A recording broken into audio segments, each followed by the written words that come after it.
Bill has put together a whole Good Samaritan first aid training course, basically. And these are some good steps, including stop the bleed, which also could be a lifesaver.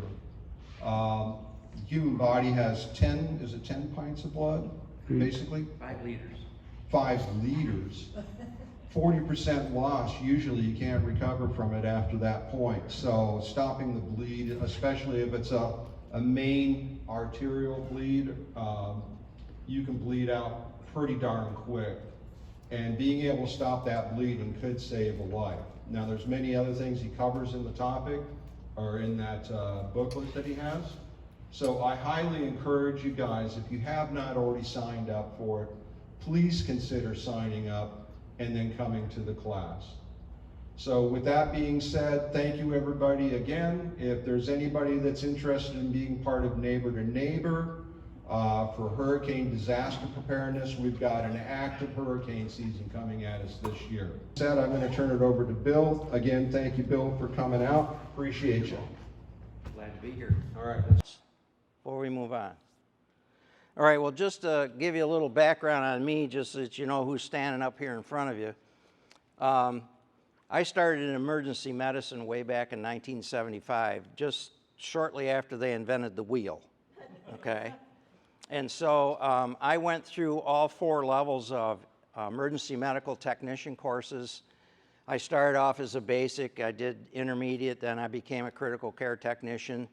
Finally, I became a paramedic. What's the difference between a basic and a paramedic? Well, basic is about 150 hours of instruction, paramedic is 3,000. So there's a vast difference between the two.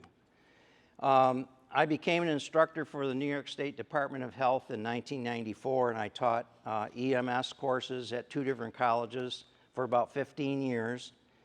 I became a certified EKG technician and started doing EKGs at the 2 local hospitals in our area on a part-time basis because I was a firefighter. So when I was not working at the fire department, I'd go over to the hospitals and do EKGs. And I retired in 2010. I was a fire lieutenant and a paramedic in 2010 and retired. And when I got down here, I became an instructor for the American College of Surgeons and started teaching a course called Stop the Bleed, which Brian had mentioned earlier.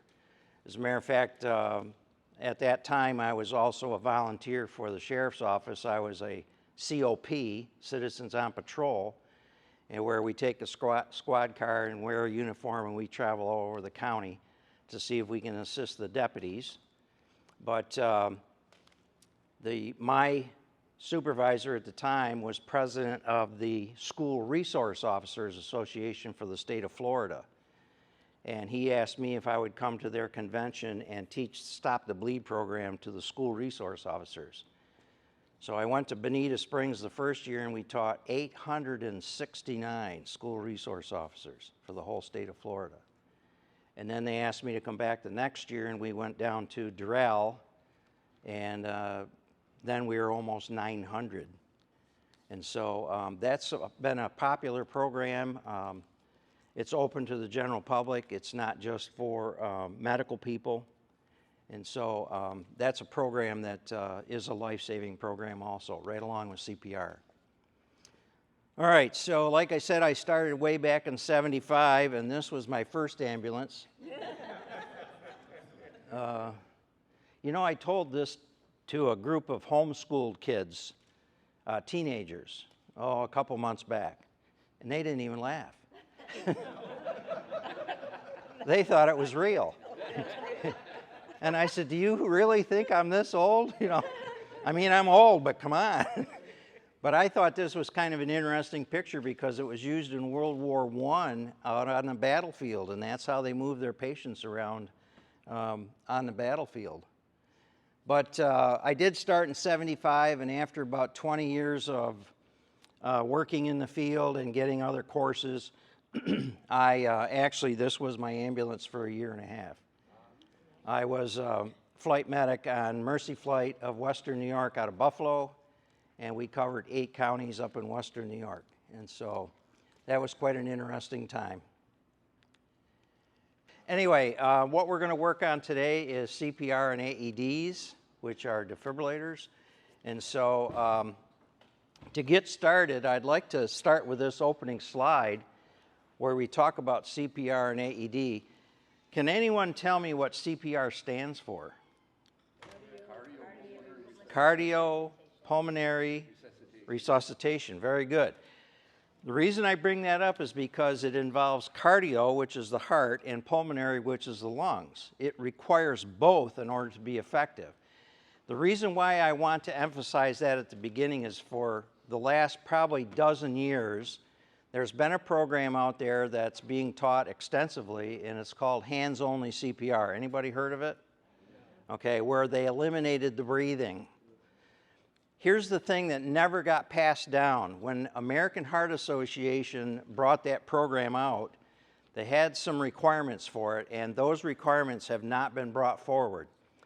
And so the reason why it got started is because they did a survey and they found out that when people witnessed someone collapse, they simply called 911 and made no attempt to try to help the victim at all. And so when they questioned these people, what exactly happened? Why did you not get involved? Well, I've never been trained. Well, why have you not been trained? Well, I'm not going to breathe for a stranger. So the number one reason why people were not going to CPR classes is they did not want to breathe for a stranger. And so American Heart Association said, well, if we can eliminate that and still get them to do at least chest compressions, we're still going to help that victim. And so they brought out this new program called Hands-Only CPR to eliminate the breathing, to encourage more people to be trained. What they also introduced at the time was that, number one, it had to be an adult patient only, all right, not for children, because the number one reason why children's hearts stop beating is because they have a breathing problem. If you can't correct the breathing problem, their heart is not going to take off again. So to not breathe for a child patient, to not breathe for them, you're really not going to help them. The second thing that was a requirement was not only did it have to be an adult patient, but you actually had to witness them collapse. So if you walked into, let's say, a restroom and someone's already down on the floor, you were not supposed to do hands-only CPR. The reason being is that you did not know how long they'd been there. You know, if they'd been down 30 seconds, if they'd been down 30 minutes, you had no idea. The whole thought process behind hands-only CPR is that when we stop breathing, we still have about 4 minutes of oxygen, residual oxygen left in our bloodstream. So if we can circulate the blood carrying the oxygen, and we can move that blood around and get the oxygen to the brain, we're going to be able to help the patient. But after about 4 minutes, there is no oxygen left over, and therefore compressions are not going to help anything at all. And so if you don't start breathing for the patient after about 3 or 4 minutes and introducing fresh oxygen into the bloodstream, CPR is ineffective. And so unfortunately, that never got carried forward to today. And so as a result, there's a lot of folks out there that are teaching hands-only CPR, and they're not also talking about adults only. You have to witness the collapse. And so a lot of times people are walking away from a CPR training program and they have no idea how to breathe for the patient whatsoever. And the fact remains, yes, they can help the patient for about the first 4 minutes. And after that, if help has not arrived to start breathing for the patient, you might as well stop CPR because it's not effective any longer. So that's the reason why I want to speak about what CPR actually means, because it is cardio, which we have to involve the heart, but more importantly, it's pulmonary, where we have to involve the lungs. And if we're not involving the lungs, we're really not doing CPR. Any questions on that part? All right, I just wanted to try to get that out of the way because some of you may be thinking that, well, we don't have to breathe for the patient anymore, and that's not true. All right, the second thing up here is the AED. So who can tell me what AED stands for? Automatic. Defibrillation. What was the middle one? Electronic. Electronic. Close. Any other ideas? External. Now, the reason why I want to mention that is because there's a lot of folks walking around nowadays with an implanted defibrillator. It's internal. And there's a vast difference between the two instruments. One is attached directly to the heart, and therefore it only requires about 15 joules of energy, Joules.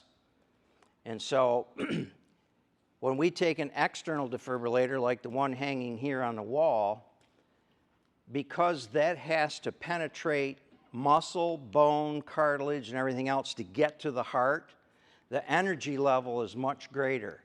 As a matter of fact, it's 360 joules instead of only 15. Now, when 15 joules hits the heart, the person that feels it is the patient, the person that's wearing that. But if you and I were touching that patient when his defibrillator went off, we would not even feel it. It wouldn't affect us whatsoever. But if we're touching the patient and we set that thing off, the patient is going to feel it and you're going to feel it. So it's a vast difference on how they operate. The effect on the heart is identical. The effect on the heart is to cause it to stop so that it can regenerate itself and overcome this condition that the heart is in with sudden cardiac arrest. And so it's vital to understand that this is an automated, which means that we really don't have to do much except pay attention. When we turn it on, if we just listen to the instructions on that machine, it'll tell us everything that we have to do. And so the fact that it's automated really makes it a big benefit. As a matter of fact, because it's automated, the state legislature here in Florida and most states in the country, they've actually written it up in Good Samaritan law saying that they want everybody to use them, not just those that are trained, but everybody, because they're foolproof. And it's a defibrillator, which we're going to talk about here in a minute, what fibrillation and defibrillation are. So if you have any questions throughout this whole thing, let me know. And if some, yes, ma'am. What happens if you use one of those on someone who has a pacemaker? Yep. Is it going to hurt them? Is it going to hurt them? No, because they're already dead. Oh. Okay? That machine will not fire until unless the person has no electrical rhythm going on in their heart. So they're already dead. So the question I get often asked is, will I hurt the pacemaker? And if my answer is, so what?